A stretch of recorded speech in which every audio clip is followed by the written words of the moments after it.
হ্যাঁ, শিক্ষিত মানুষ বিএড করেছে, মাস্টার ডিগ্রি করেছে, বিয়ে করার সময় 12 লাখ টাকা নিয়েছে, 10 ভরি সোনা নিয়েছে, 300 বরযাত্রী গিয়ে গলা পর্যন্ত খেয়ে উপর হয়ে বাড়ি আসছে।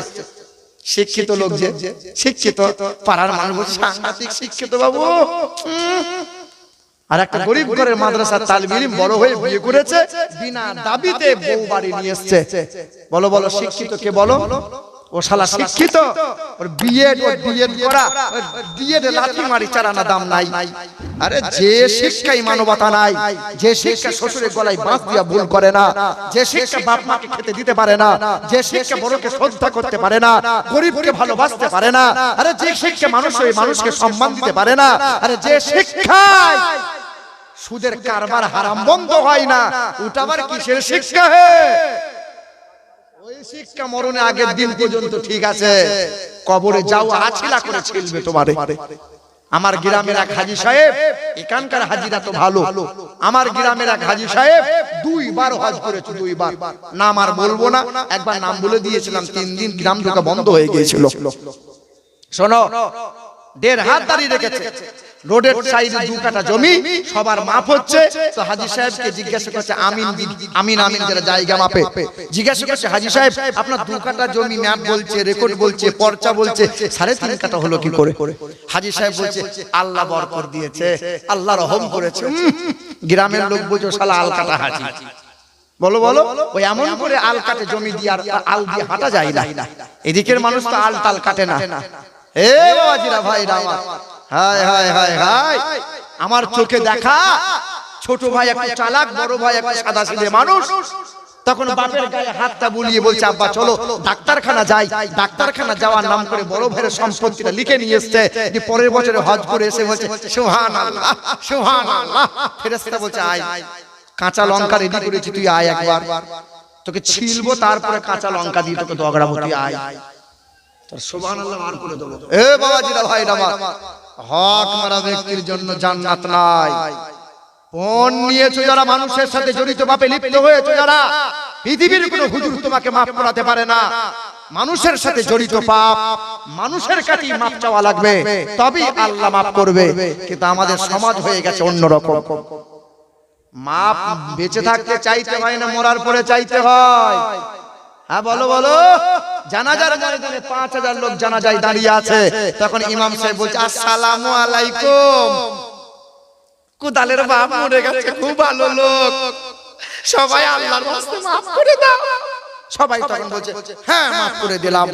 ওই মজলিসে মেয়ের বাপ দাঁড়িয়ে দাঁড়িয়ে চোখের পানি ফেলার বলে, আমি এক ভরি সোনাটা দিতে একটু দেরি করেছিলাম বলে এই বিয়াইটা আমাকে দিনরাত আমার মেয়েকে খোঁটা দিয়েছিল, আমার বিয়ানটা দিনরাত খোঁটা দিয়েছিল, আমার মেয়েটা রোজার মাসে ঠান্ডা পানি চেয়েছিল, আমার ওই বিয়াইটা বলেছিল, তোর বাপ ফ্রিজ কিনে দিয়েছে, ঠান্ডা পানি কিসের খাবি রে? সেদিন আমার মেয়েটা ছুটে এসে গলা ধরে বলেছিল, আব্বা আমি আর শ্বশুর বাড়ি যাব না, তুমি ধনসম্পদওয়ালা স্বামী দেখে তুমি আমার বিয়ে দিয়েছিলে, কিন্তু সুখ ছিল ওই সংসারে, শান্তি নাই, আমি যাব না। ওই মানুষটার কারণে আমার মেয়ের সংসার হয় নাই। মেয়ের বাপটা মাফ করে দিলেই মাফ হয়ে যাবে। বলো কি করে মাফ হবে? কলিজা যে কেঁপে উঠেছে তার মেয়ের সংসার যে বাদ দিয়েছো। এ বন্ধু শোনাচ্ছ করে ভাবার যাবে না, লজ্জা শরম বেঁচে থাকতে করতে হয় না, মরার পরে করতে হয়? বলেন তো, বলো বলো। সারা জীবন জাঙ্গিয়া পরে গোসল করে পুরুষ মহিলা, লজ্জা শরম করে না, মরার পরে বলছে পর্দা কর, গা ধোয়াতে হবে লাশকে। বলো ভাবো একটু, ভাবো ভাবো, এই বয়ান সবাই করবে না। লজ্জা শরম জীবনে করে না, মরার পরে বলছে লজ্জা করতে হবে, দি পর্দা দিয়ে ঘিরে দিয়েছে। সালা নামাজ নাই, কুল নাই, লজ্জা নাই, শরম নাই, দি মরার পরে ক্ষমা চাইছে, মরার পরে লজ্জা। ধর্মটাকে কোথায় নিয়ে গেছো বাপ? এসব সারানা ধর্ম মনে করেছো, আর মনে করছো মামুর বাড়ির জান্নাত তো টুক করে পেয়ে যাবো। জান্নাত নাই, নাই, এত সহজ নয়। মুসলমান বাবারা, ভাইরা আমার,